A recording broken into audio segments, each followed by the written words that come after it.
Sometimes in a relationship, especially in marriages, your spouse knows exactly what you've done. They have all the evidence piled up. And what happens? They then ask you, where were you last night? That's just the beginning of a huge thing, you know. I was at the boxing. Oh, were you at the boxing? Wow. Which box? Are you sure you went somewhere else? Are you really sure? Now something is starting to go, dum, dum, dum, dum, dum, dum. Your heart is now racing, right?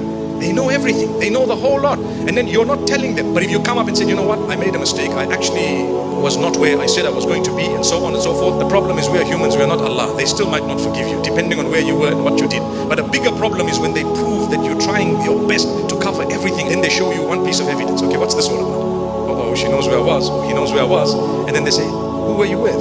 And then they present another piece of evidence. So they pulled you and you kept on lying. You only gave in when you were totally proven that you were right. Why did you do that? I tell you, either you did it because you're an evil person, or because you're so much concerned about this lovely relationship that the dirty relationship, you want to cover it. So you really don't want them to know because they're not going to forgive you. But I don't know what's in your mind at that particular time. You must be saying, oh Allah, forgive me. Oh Allah, forgive me. What I did was wrong. Are you saying, I hope she doesn't know. I hope she doesn't find out. Oh Allah, cover her eyes so she can't see. Oh Allah, let her forget. Oh Allah, let her this and that. Come on. Which du'as are you making? Now imagine Allah in this whole picture. Who is Allah? And where does He fit in? The truth is, we should be ashamed of Allah before anyone else. We should be worried about our relationship with Allah before anyone else. Why should I really be concerned about human beings before Allah? It's supposed to be Allah before the human beings. If I was concerned about Allah, I wouldn't have done this in the first place. And if I did, it would have stopped immediately, even before I was caught. I know as a counselor of people who've had affairs for 4 years, 5 years, never caught by the spouse.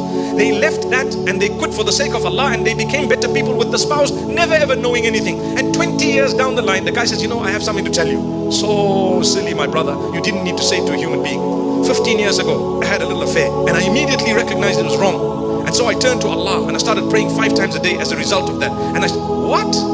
I want a divorce. But you lived with me for 15 years after. I don't care. Human beings are very different from Allah. Allah is the creator. He's prepared to forgive again and again and again. You and I are not. So as much as we are concerned about each other, and rightly so, be more concerned about Allah.